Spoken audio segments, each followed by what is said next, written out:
कुछ जगहें होती हैं जो केवल आंखों से नहीं बल्कि अंतर्मन से महसूस की जाती है। वृंदावन में एक ऐसा स्थान है जहां कदम रखते ही एक अजीब सी शांति घेर लेती है। हवा में कुछ अलग ही होता है।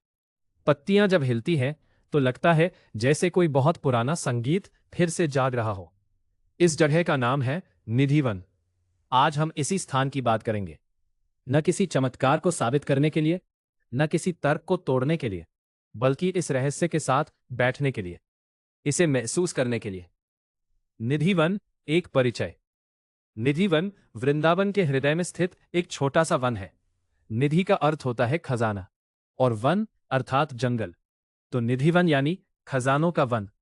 लेकिन यहां का खजाना सोने चांदी का नहीं है।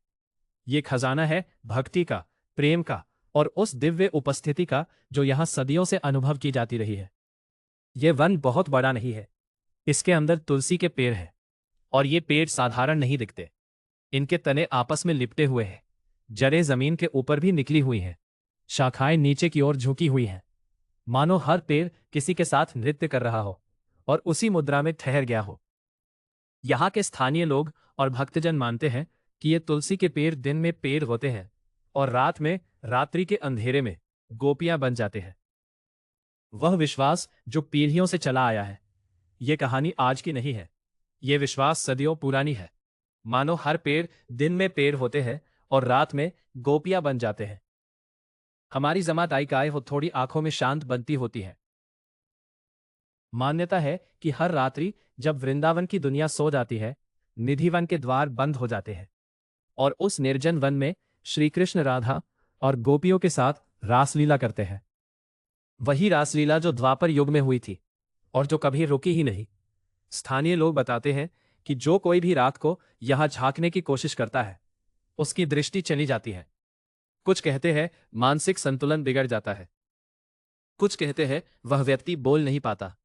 इन बातों को सुनकर मन में स्वाभाविक रूप से दो प्रश्न उठते हैं। क्या यह सच है? और अगर सच है तो क्यों? कुछ अजीब संकेत जो लोगों ने देखे हैं। निधिवन के अंदर एक छोटा सा कक्ष है जिसे रंग महल कहते हैं। यह वह स्थान माना जाता है जहां राधा और कृष्ण विश्राम करते हैं। हर शाम मंदिर के पुजारी इस रंग महल में एक विशेष तैयारी करते हैं।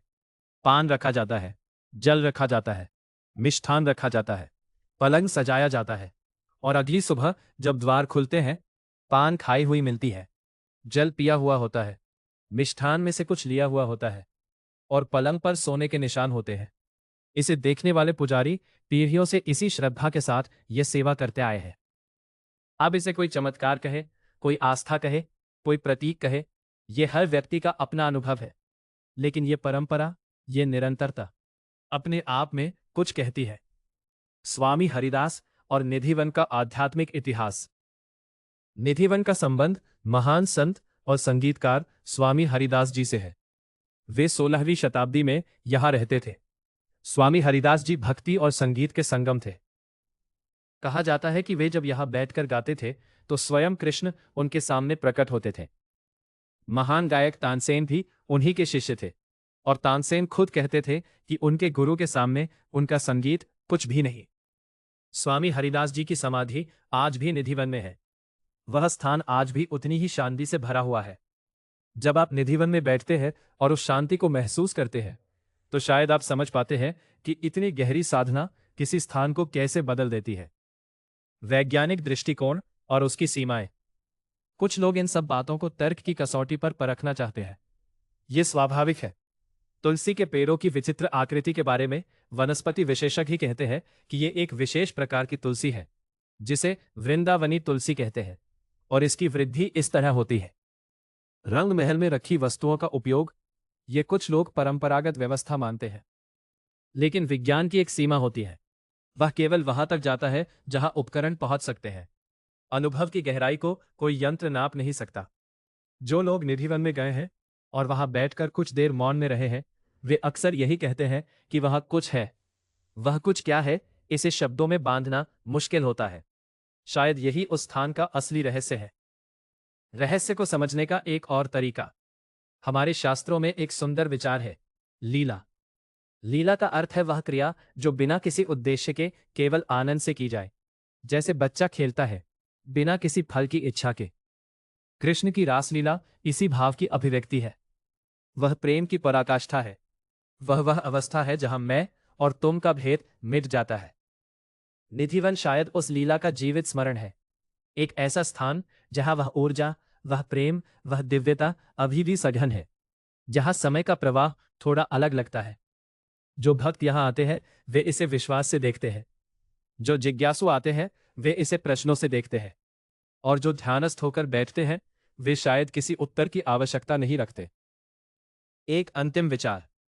निधिवन हमें एक गहरी बात सिखाता है।